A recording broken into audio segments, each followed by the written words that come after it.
चीनी के दाम में उबाल, आम आदमी के जेब पर मिठास का बोझ। नमस्कार, मैं हूं एस एम अशरफ और आप देख रहे हैं देश समाचार। चीनी नाम सुनते ही हमारे दिमाग में मिठास का ख्याल आता है, लेकिन आज देश में यही चीनी आम आदमी के लिए महंगाई की कड़वी कहानी बनती जा रही है।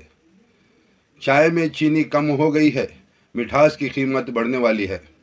चाय नाश्ते की दुकानों पर खर्च बढ़ रहा है और घर का मंथली बजट पहले से ही इन्फ्लेशन की मार झेल रहा है। सवाल है, आखिर चीनी के दाम अचानक इतने क्यों बढ़ गए? और सबसे बड़ा सवाल, जब सरकार कह रही है कि देश में चीनी की पर्याप्त स्टॉक मौजूद है, तो फिर आम आदमी को महंगी चीनी क्यों खरीदनी पड़ रही है?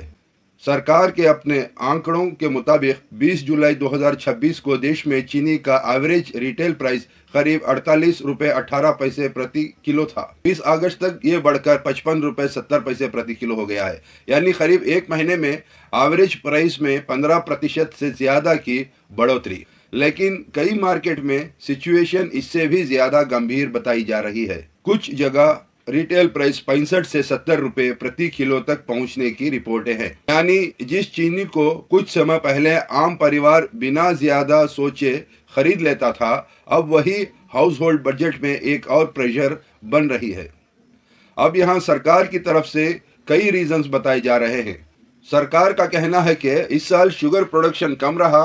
पिछले साल कुछ प्रमुख शुगर प्रोड्यूसिंग राज्यों में खराब वेदर कंडीशंस और कम बारिश ने शुगर केन प्रोडक्शन को प्रभावित किया। इसके अलावा फेस्टिवल सीजन आने वाला है।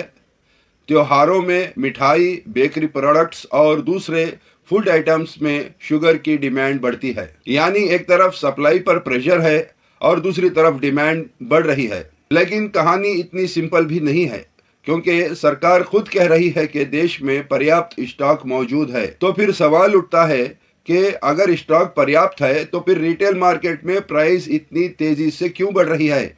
सरकार ने शुगर प्राइस बढ़ने में स्पेकुलेशन और होर्डिंग की संभावना की बात कही है, यानी कुछ मिल्स, ट्रेडर्स या बल्क कंज्यूमर्स के पास ज्यादा स्टॉक जमा होने की आशंका। इसलिए सरकार ने स्टॉक लिमिट्स और रिपोर्टिंग रिक्वायरमेंट्स को सख्त किया है। सरकार का मकसद है कि मार्केट में सप्लाई बनी रहे और कोई आर्टिफिशियल शॉर्टेज पैदा करके प्राइसेस को बढ़ाने की कोशिश ना करे। लेकिन यहाँ भी एक सवाल आम आदमी पूछ सकता है कि अगर जमाखोरी हो रही है तो सरकार को इसे रोकने के लिए पहले से मजबूत मॉनिटरिंग क्यों नहीं करनी चाहिए थी? जब कीमतें बढ़ने लगी हैं तब एक्शन लेना ज़रूरी है, लेकिन उससे भी ज़्यादा ज़रूरी है कि ऐसे सिचुएशन बनने ही क्यों दिया जाए। इस पूरे विवाद में एक बड़ा सवाल एथेनॉल पॉलिसी को लेकर भी उठ रहा है। भारत ने पिछले कुछ वर्षों में शुगर केन से एथेनॉल प्रोडक्शन और पेट्रोल में एथेनॉल ब्लेंडिंग को बढ़ावा दिया है। आलोचकों का सवाल है कि क्या शुगर केन का ज़्यादा हिस्सा एथेनॉल बनाने में जाने से एडिबल शुगर की अवेलेबिलिटी पर असर पड़ रहा है? सरकार ने इस आर्ग्यूमेंट को साफ तौर पर रिजेक्ट किया है। कंज्यूमर अफेयर्स मिनिस्टर ने कहा है कि मौजूदा शुगर प्राइस बढ़ने को एथेनॉल डाइवर्शन से जोड़ना सही नहीं है। सरकार के मुताबिक इस बार प्राइस बढ़ाने का मुख्य कारण lower production, supply related pressure, rising demand और कुछ जगहों पर होर्डिंग स्पेकुलेशंस है। लेकिन डिबेट यहीं ख़त्म नहीं होती, क्योंकि जनता का सवाल है, अगर पॉलिसीज़ के अलग अलग ऑब्जेक्टिव्स हैं, एक तरफ पेट्रोल में एथेनॉल ब्लेंडिंग बढ़ाना और किचन में शुगर अफोर्डेबल रखना, तो सरकार को दोनों के बीच बैलेंस कैसे बनाना है? जब डोमेस्टिक शुगर प्राइसेस तेज़ी से बढ़ने लगी तो सरकार ने एक बड़ा कदम उठाया। भारत ने करीब 10 लाख टन रॉ शुगर को ड्यूटी फ्री इंपोर्ट करने की अनुमति दी है। ये फैसला इसलिए भी महत्वपूर्ण है क्योंकि इंडिया लंबे समय से शुगर का बड़ा प्रोड्यूसर रहा है और अब डोमेस्टिक सप्लाई को बढ़ाने के लिए बाहर से शुगर मंगाई जा रही है। इंपोर्टेड रॉ शुगर को प्रोसेस करके डोमेस्टिक मार्केट में उपलब्ध कराने की डेडलाइन भी तय की गई है। लेकिन यहाँ सरकार से एक सीधा सवाल बनता है, अगर स्थिति इतनी गंभीर नहीं थी, ड्यूटी फ्री इंपोर्ट की ज़रूरत क्यों पड़ी? और अगर सिचुएशन गंभीर थी तो सरकार ने यह फैसला पहले क्यों नहीं लिया? यही पॉलिसी टाइमिंग अब डिबेट का विषय बन गई है। यहाँ एक और इंटरेस्टिंग पॉइंट है, भारत ने इसी साल करीब 8 लाख टन शुगर एक्सपोर्ट किया है। अब दूसरी तरफ डोमेस्टिक प्राइसेस बढ़ने के बाद सरकार को इंपोर्ट की ज़रूरत पड़ रही है। यानी सवाल उठता है कि क्या शुगर अवेलेबिलिटी को लेकर गवर्नमेंट एस्टिमेट्स में कैलकुलेशन की गलती हुई? क्या प्रोडक्शन का अनुमान ज़्यादा लगाया गया? क्या डोमेस्टिक कंजम्पशन और फेस्टिवल डिमांड को कम आंका गया?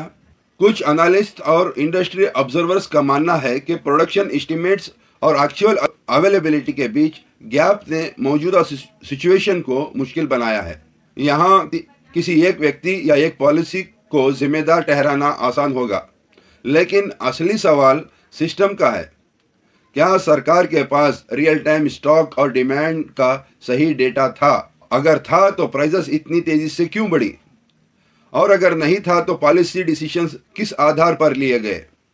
इस कहानी में सबसे महत्वपूर्ण व्यक्ति न सरकार है, न शुगर मिल ओनर, न ट्रेडर। सबसे इम्पोर्टेंट है आम कंज्यूमर। एक मिडिल क्लास परिवार के लिए चीनी अकेले प्रॉब्लम नहीं है। दूध महंगा है, सब्जियां महंगी हैं, दाल और कुकिंग ऑयल के दाम भी हाउस होल्ड बजट को प्रभावित करते हैं। अब चीनी भी तेज़ी से महंगी हो जाए तो हर छोटी चीज़ का खर्च बढ़ता है और इसका असर सिर्फ घर की चाय पर नहीं पड़ता। देश में त्योहारों का सीज़न आने वाला है। इस दौरान मिठाई की डिमांड बढ़ती है, लेकिन मिठाई बनाने वालों के लिए शुगर और मेजर रॉ मटेरियल्स हैं। अगर शुगर महंगी होगी तो प्रोडक्शन कॉस्ट बढ़ेगी और फिर दुकानदार के सामने दो ऑप्शंस होंगे, या तो अपना मार्जिन कम करे या फिर मिठाई की कीमत बढ़ाए।